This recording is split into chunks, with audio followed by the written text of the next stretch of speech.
நான் பாவ மன்னிப்பு கேட்டுக்கிறேன். இந்த திமுக 10 வருஷம் வேலை பண்ணதுக்காக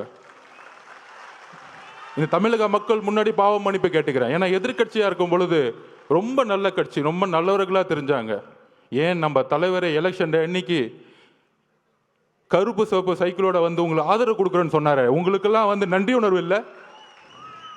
என்ன நன்றி இருக்கு?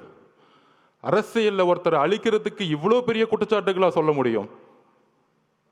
மதுரை மாநாடு முடிஞ்சவன தலைவர் சொன்னார், மக்களை சந்திக்க வரேன் அப்படின்னு.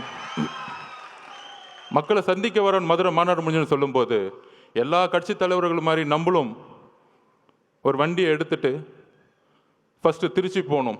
யாருக்குமே தெரியாது நமக்கு இப்படி ஒரு கூட்டம் வருமா. திருச்சி ஏர்போர்ட்ல இருந்து அந்த 7 கிலோமீட்டர் கடக்கிறதுக்குள்ள 6 மணி நேரம் முடங்கியது திருச்சி. எந்த தலைவருக்கு இது நடந்திருக்கு?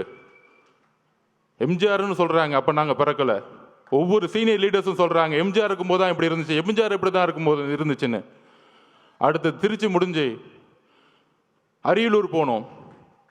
அரியலூர் போறதுக்கே நைட் ஈவினிங் 4 மணி ஆயிடுச்சு.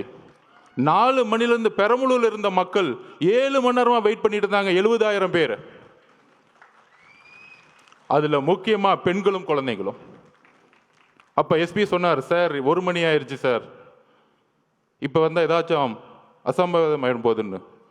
துடிக்கிறார் தலைவர். நமக்காக 7 மணி நேரம் வெயிட் பண்றாங்களே, நம்ம போய் மூஞ்ச காமிச்சிட்டு வந்துருவோமே.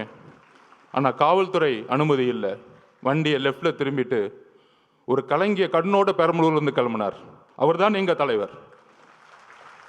உண்மையை சொல்லணும், அரசியல் பேச்சு இல்லை, உணர்ச்சியான உண்மையை சொல்லணும்.